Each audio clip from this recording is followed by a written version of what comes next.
Hey everyone, thank you for joining our webinar today. My name is Amanda Soto, and I'm the account executive for 759 Consulting. I handle key accounts, perform demos, and the occasional webinar. My 8 years of experience in customer success helps me serve effectively on key point of contact for sales and customer-facing questions. Today we'll cover a few interesting topics from the 2021.1 release.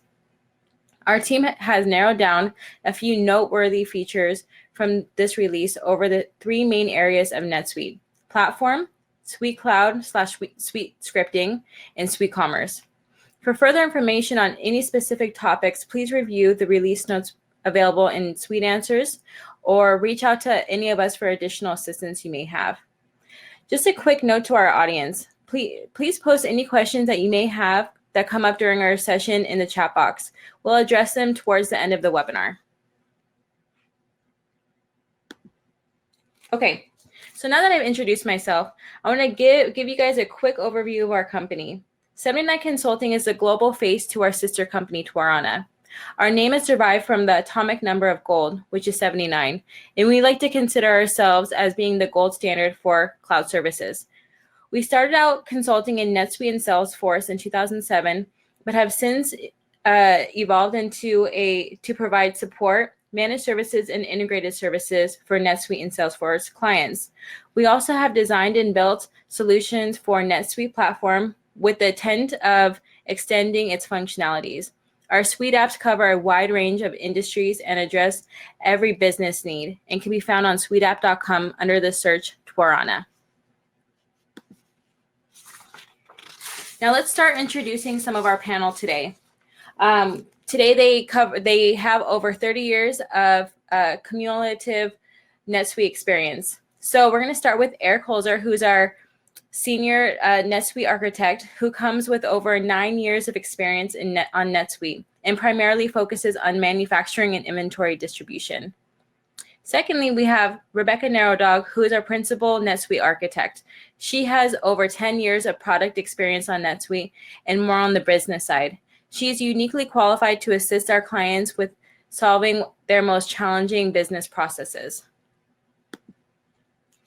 Then we have Uday Chand, who leads our 79 Consulting scripting practice with over 15 years of experience on the software development. And lastly, we have Dee Elliott, who is our Suite Commerce consultant. Dee has been working with Suite Commerce Advanced since 2015. She's experienced in implementing SCA and building and maintaining and updating client website products and marketing data. So now, without further ado, let's jump right into what we have to discuss today. Rebecca is going to start off with the first section of the webinar. Rebecca, what is the purpose of these releases in NetSuite, and how can our audience prepare for them? Thanks, Amanda, and hello, everyone. So that's a really good question. Twice a year, NetSuite rolls out major updates to its platform. These updates are called releases, and they affect the entire customer base. NetSuite uses releases to introduce new features, enhancements, and to deprecate legacy features. All of this means that aspects of your NetSuite account could change significantly with a new release, and you should be prepared for the changes before they are released. NetSuite uses batches to roll out the upgrade. The release window can last for over a month. You can find your planned upgrade date from the new release portlet on your homepage. If you don't see the new release portlet, you can add it by clicking on the Personalize drop down and selecting the new release option.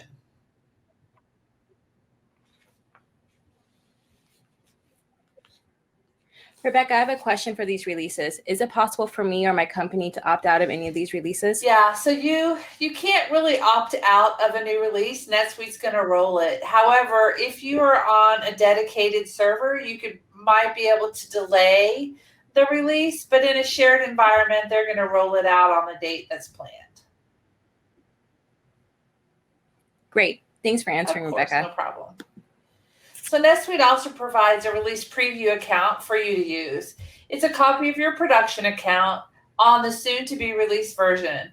This is a free account that customers can use to test their business flows and customizations before the next release.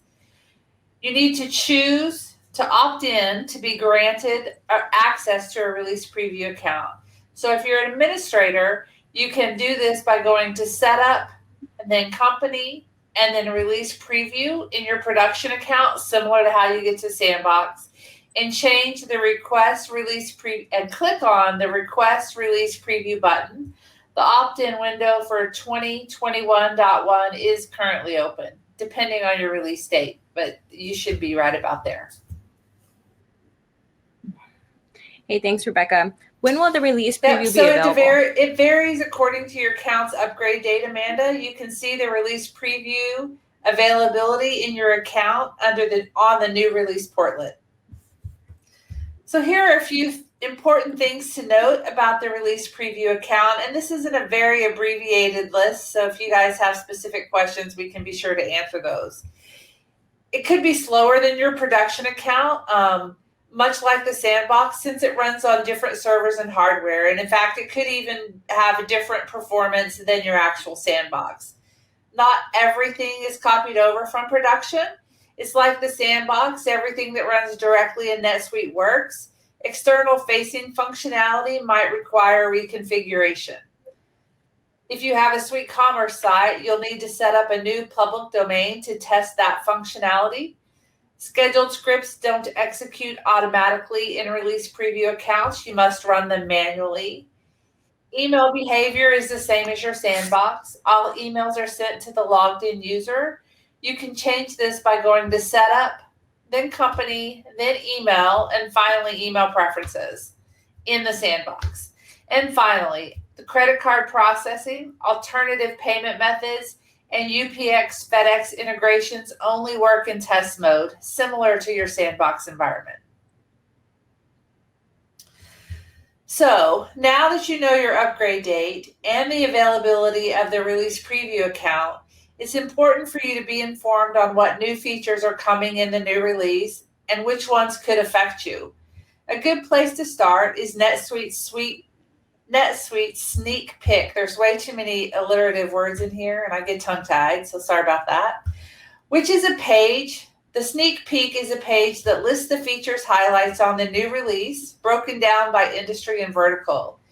If there are features you would like to learn more about, you can read through NetSuite's full release notes, which are available well ahead of a new release.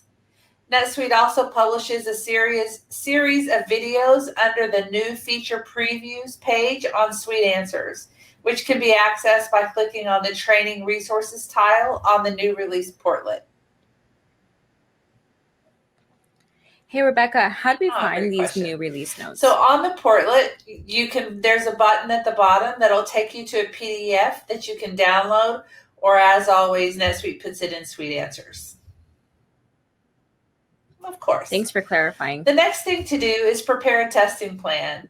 The aim of your testing plan should be to have your NetSuite users test your key business flows and customizations to ensure that they are working as expected.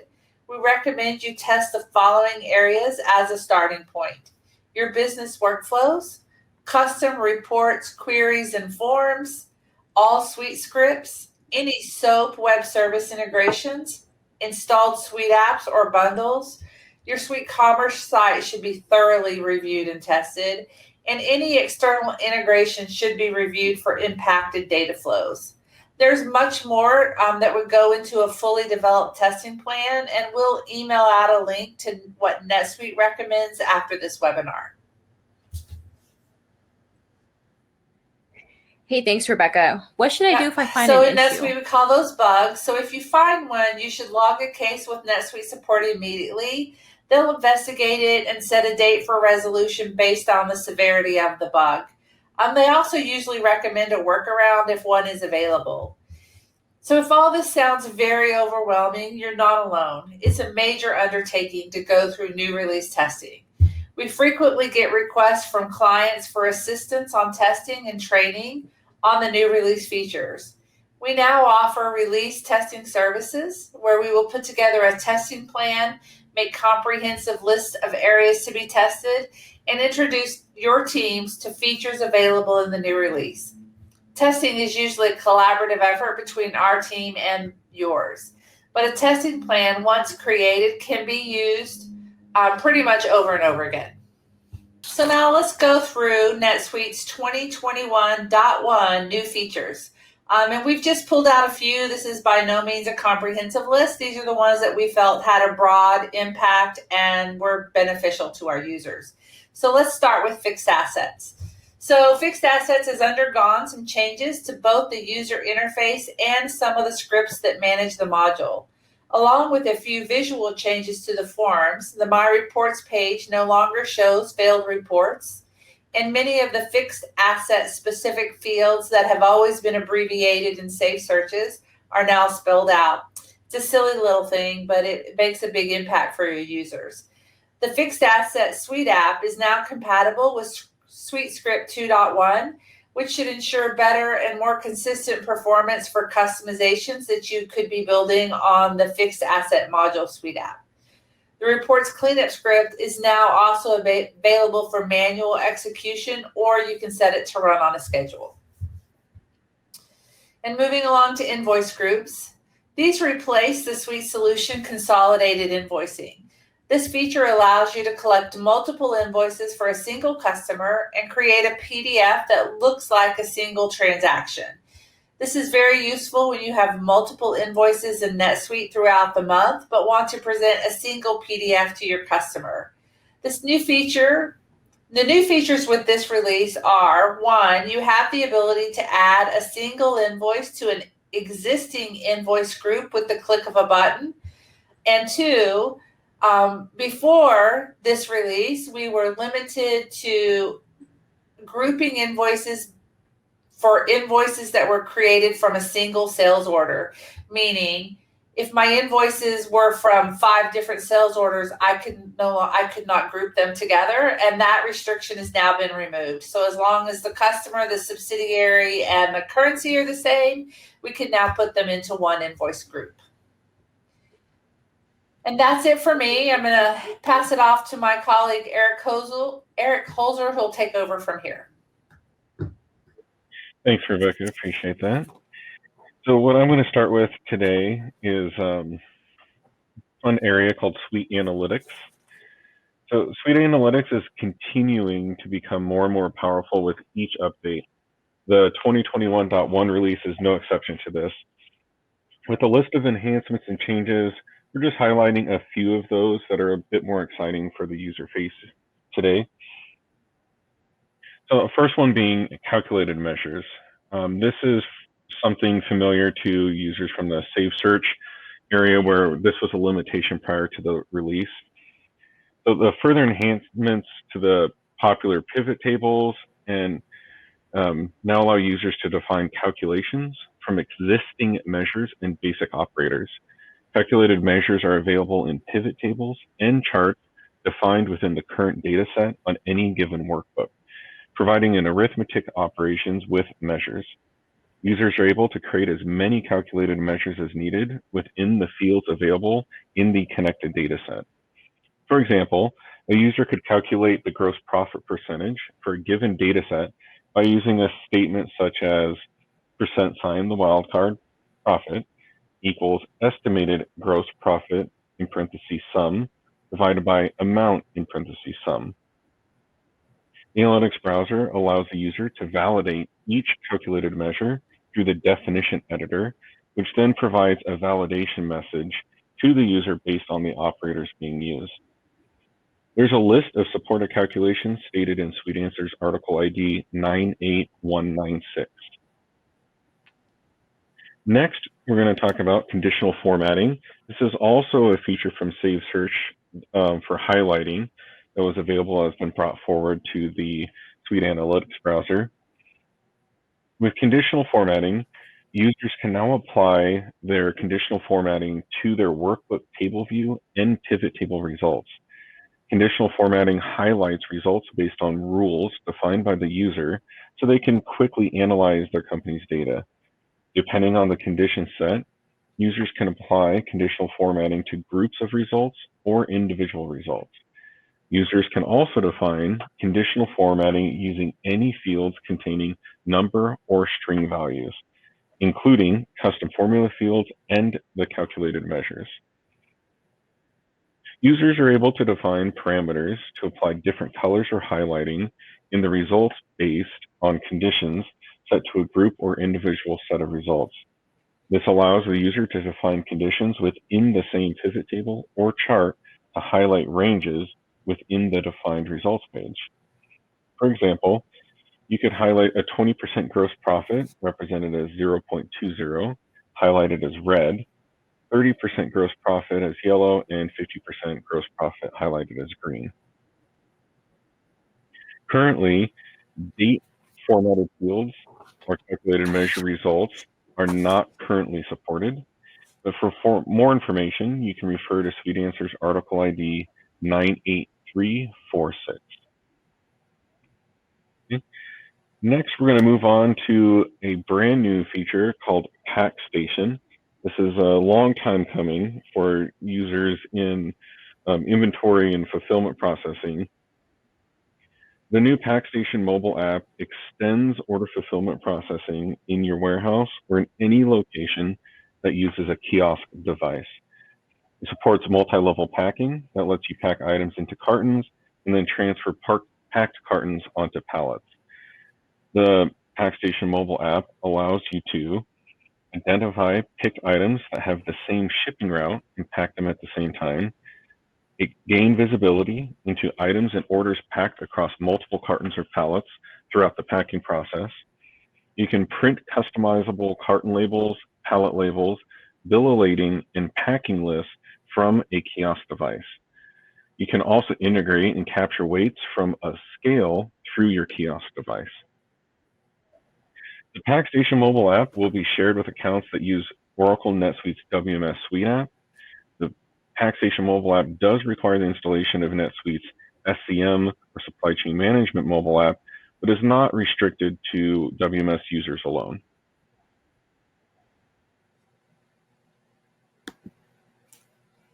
Okay. Next, we're moving on to a very important area that is often overlooked, but is very important. It's called the deprecations that occur during the releases. The deprecations are, like I said, often overlooked, but they can have a massive negative impact if not properly planned for.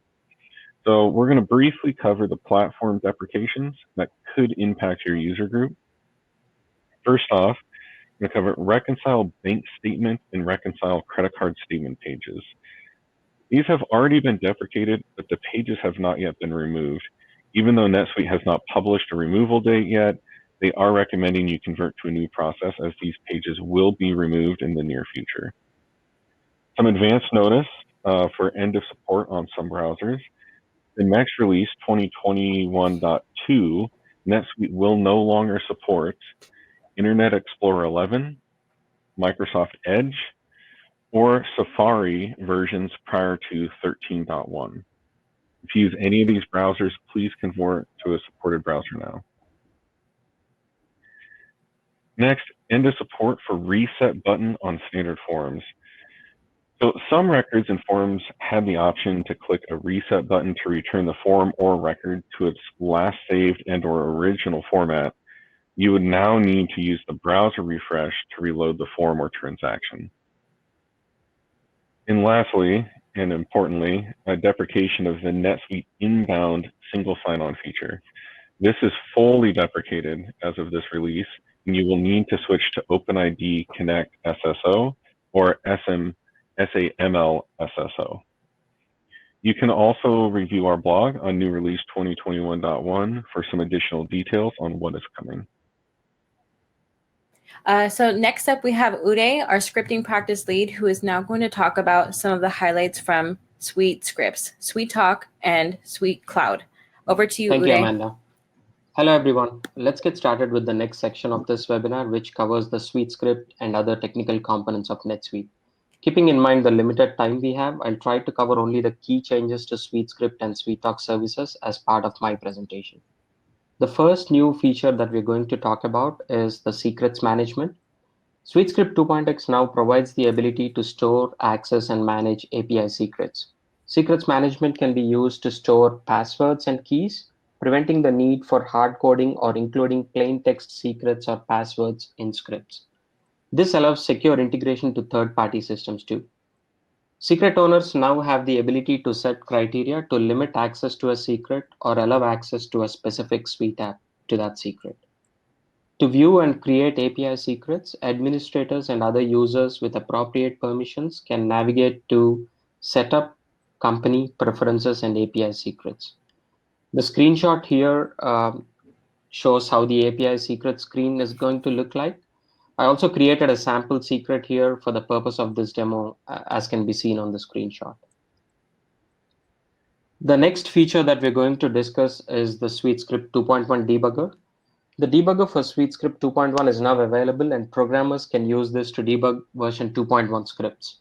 It supports on-demand debugging and debugging of scheduled scripts, Suitelets, and user event scripts. This feature was not available previously for 2.1 scripts. It was available only for the 1.0 and 2.0 scripts. The debugger uses Chrome DevTools API and is designed for use with NetSuite and the Chrome browser. The other browsers have only a limited support for this feature. For those of you unfamiliar with the debugger, it is primarily used by the developers for troubleshooting purposes. They can quickly verify the functionality of a block of code by using the debugger instead of creating and executing an entire script file. Apart from script debugging and verification of code functionality, we can also use it to set values to certain fields in NetSuite for testing purposes. For example, in the screenshot here, I was trying to set the external ID of a customer. And as you know, the external ID field cannot be updated directly from the NetSuite UI. However, using this block of code in the debugger on the left-hand side of the screenshot, I was able to achieve the desired functionality. You can see the external ID of the customer reflecting in NetSuite on the right-hand side of the screenshot. The navigation to debugger is customization, scripting, and script debugger. Moving on, another important update in 2021.1 is changes to current record API method. As of 2021.1, if a script uses current record.get subrecord API to get a subrecord that does not exist, a new subrecord is created and returned by NetSuite. Previously, users had the ability to verify if a record had a subrecord or not using this API call. However, it is no longer possible to do so using this API call. Alternatively, to verify if a record contains a subrecord, developers can use the current record.has subrecord API method. Now, here's a quick tip for all of you. Please review your existing scripts for the usage of this current record.get subrecord API call and take necessary corrective action as needed. So depending on how this API was used in your scripts, if at all it was used, you might have unnecessary duplicate records created in your account, or in some cases, a section of code that needs to be executed when a subrecord does not exist could fail to execute after this upgrade. The next key change to look at is the deprecation of RESTlet authentication through user credentials. User credentials authentication for newly created RESTlets is no longer supported. Any RESTlets created after 1st Jan 2021 with user credentials authentication will stop working after the account is upgraded to 2021.1. So if anyone attempts to use user credentials to authenticate a new RESTlet after the NetSuite account is upgraded, an HTTP error response will be returned by NetSuite. So here's another tip. Please verify all your RESTlets for the usage of user credentials for authentication. And if user credentials are being used for any of your RESTlets authentication, please switch to token-based authentication or use OAuth 2.0 to avoid any issues with the existing functionality of your RESTlets once your account is upgraded to 2021.1. In addition to the features we talked about so far, 2021.1 also offers a new Suite App Info module, support for copying files, asynchronous server-side support, and a bunch of other new features and updates. So please review NetSuite release notes or visit our blog on 2021.1 release to understand some of these other features. Moving on, Let us now talk about the key changes to SuiteTalk Web Services in 2021.1. The first update that we're going to discuss is related to the record data retrieval. As of 2021.1, developers can use the get method to retrieve data from specific body fields of a record. The response from NetSuite contains only the fields specified in the request, and if no fields are specified in the request, then all the supported fields are returned in the response. Developers can selectively retrieve body fields along with some supported sublist and subrecord fields. So here's a screenshot.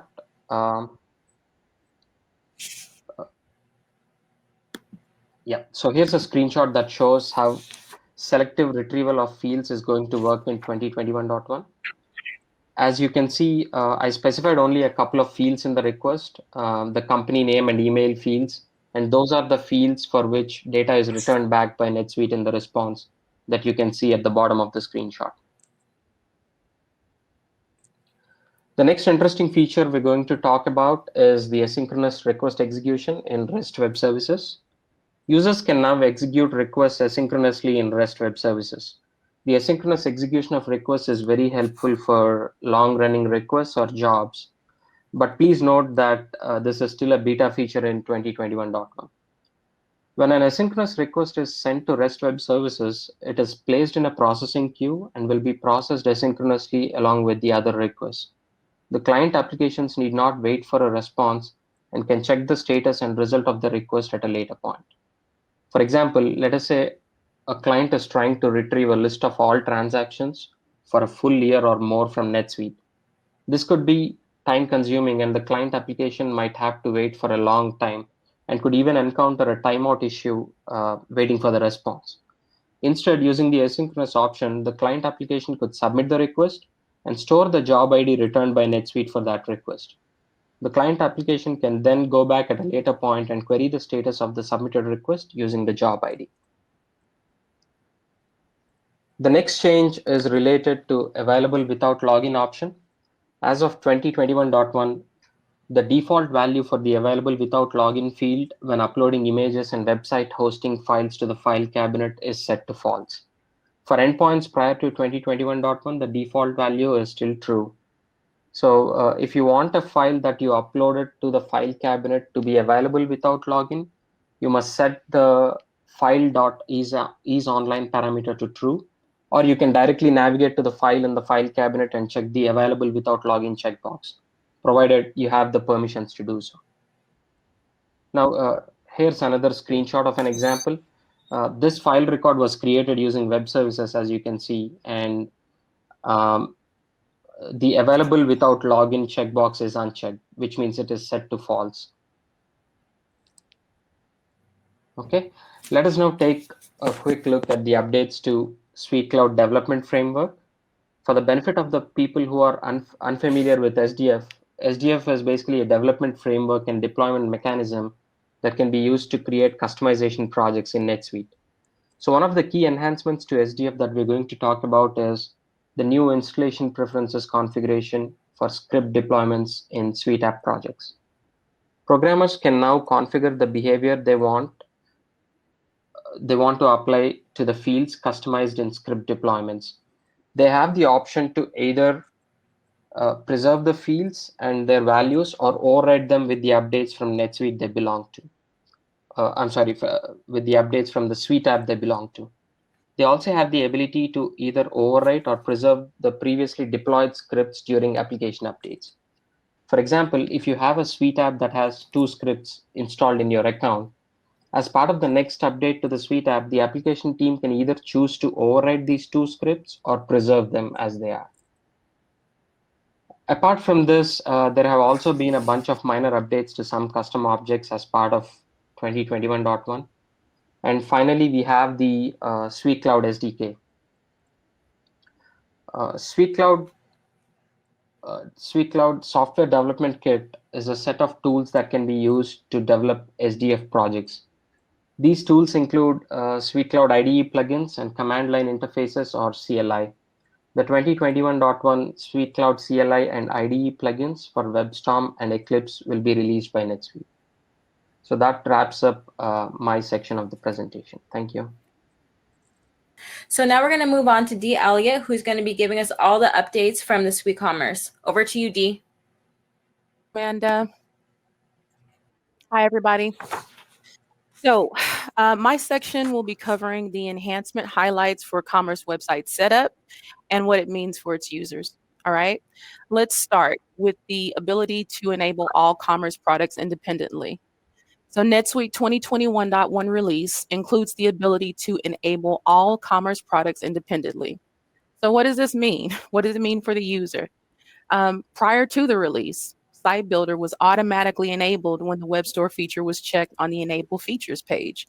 So this was required if you had SweetCommerce, if you had SweetCommerce Advanced, SweetCommerce My Account, and also SweetCommerce In-Store. Pre-release, you're able to see all of the navigation and all of the options for Site Builder, whether you use Site Builder or not. And this caused some confusion for some, specifically users who maintain their sites without a developer or a partner. But with this new feature, you only need to enable the commerce product and the features that apply to you. Site Builder is no longer required, and it in fact can be cleared for users who don't need it. All right. So in this screenshot here, you'll see the list of commerce products on the left and then the features to enable on the right. Previously, if you had SweetCommerce, you would have also had to enable Site Builder. But you see now, if you have SweetCommerce, you only need to enable website and SweetCommerce. Also below, if you see SweetCommerce Advanced, you only need to enable website and SweetCommerce Advanced. So in this screenshot, you can see only Site Builder is enabled if you're using Site Builder. All right, so this should help with a lot of confusion and all the additional options that you were able to see previously. All right. This next feature applies to site management. In 2021.1 release, navigation is so much easier, guys, and less confusing for the user. And this is because of site management's new top-level commerce tab. So what does this mean? This means that where you were previously, things that were previously found under Setup, Site Builder, Setup, SweetCommerce Advanced, and in some cases, List and then Website, can now be found under the new Commerce tab. These will be records like your commerce catalogs, commerce categories, CMS content types and pages, your domains, hosting and SSP applications. So all of this will now be found under the Commerce tab. All right. So in this screenshot, the bottom right in brown, you'll see this is the navigation that you'll see prior to the release. Right? If you were going to make changes to your website settings, you would have navigated to Setup, Site Builder if you had Site Builder, and then Setup Website. If you had SweetCommerce Advanced, it would have been Setup, SweetCommerce Advanced, and then Setup Website. This is also where you would have gone for your redirects and your domains. But now, in the top left, you'll see in blue, you have a new tab between Setup and Fixed Assets, and it's called Commerce. And this is where you'll go for that, for those features now. All right. So if you were previously going to update your commerce catalog, your commerce categories, content types, SSP, applications, domains, all of that will now be found under the Commerce tab. And again, these features, as I stated before, were previously found under Setup Site Builder, Setup SweetCommerce Advanced, and in some cases, List Website. I didn't mention it before, but that also applies for marketing and promotions. All right. So that will be found under the Commerce tab as well, which was previously under List Website, or excuse me, under List Marketing Promotions. All right. Some of you may be saying, what is SMT and how can my company benefit from it?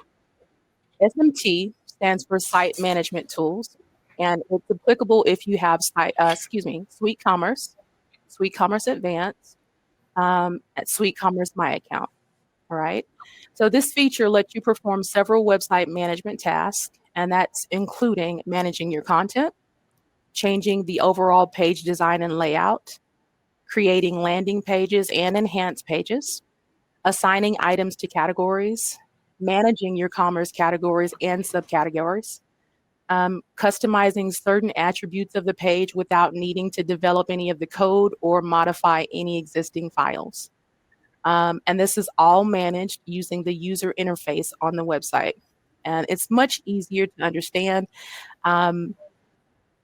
It has features like your drag and drop options, as well as the ability to add, edit, or remove existing content.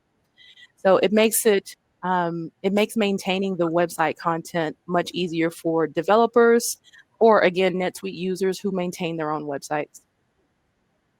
NetSuite Release 2021.1 has 2 enhancements relating to language and translation that will be a huge benefit to users that have international customers or audiences.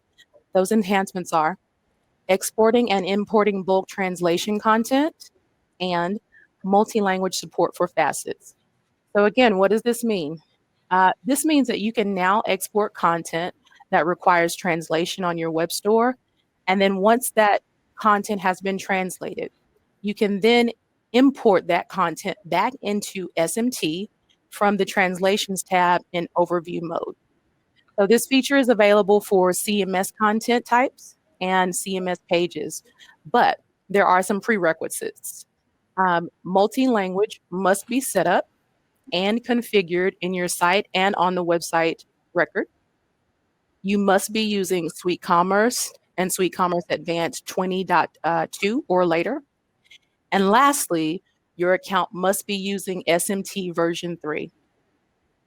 If you don't know which version you're using of SMT, by default, Suite Commerce Kilimanjaro and greater use SMT version 3, and versions of Suite Commerce prior to Kilimanjaro use SMT version 2.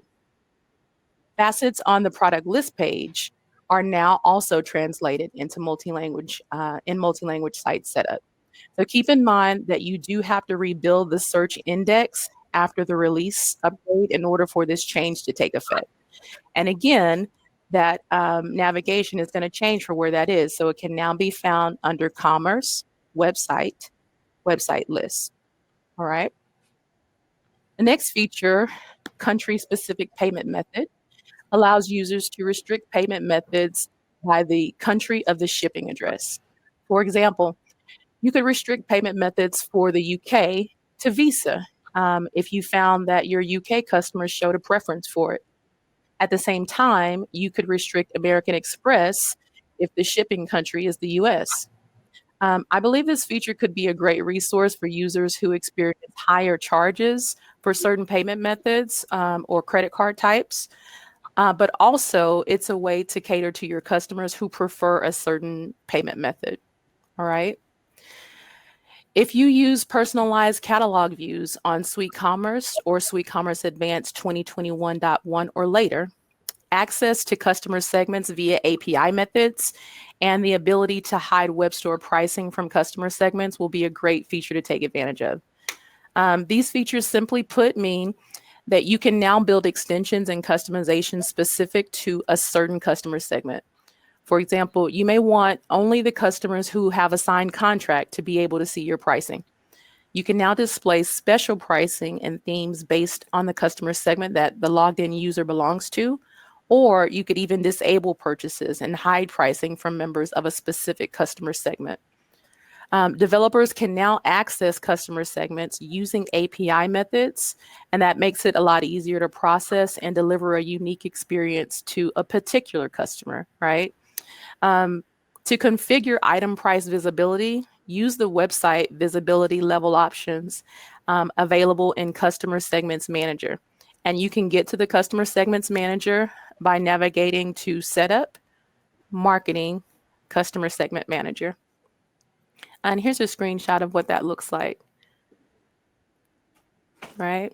So it's a way for you to customize to a specific customer, right? And then the enhanced merchandising zone in site management tools. It lets you display products that you'd like to cross-sell or upsell to customers. This functionality includes support for multiple languages, and it is compatible with Suite Commerce themes. The enhanced merchandising zone lets you present your products in a consistent way, but it also gives you the choice to display products differently throughout the website so that you can match your brand quality. With the enhancement merchandising zone, you're able to display products in a grid, in a horizontal slider or carousel rather, vertical slider or carousel, and you can include a heading to display in the merchandising zone. Choose the number of products to display. All of these updates allow the NetSuite user to get the most out of the modules and take advantage of some exciting ways to market and connect with your customers. I think there's some really good features that are coming out in this release, so I hope you guys are all able to take advantage of them. And that wraps up all my updates for Suite Commerce. Thank you for joining us this afternoon and taking some time out of your day. 79 Consulting specializes in offering new release testing services to ensure that your transition is a smooth one. If you need an expert QA team or any further information on 2021.1 release, please feel free to reach out to any of our panel members.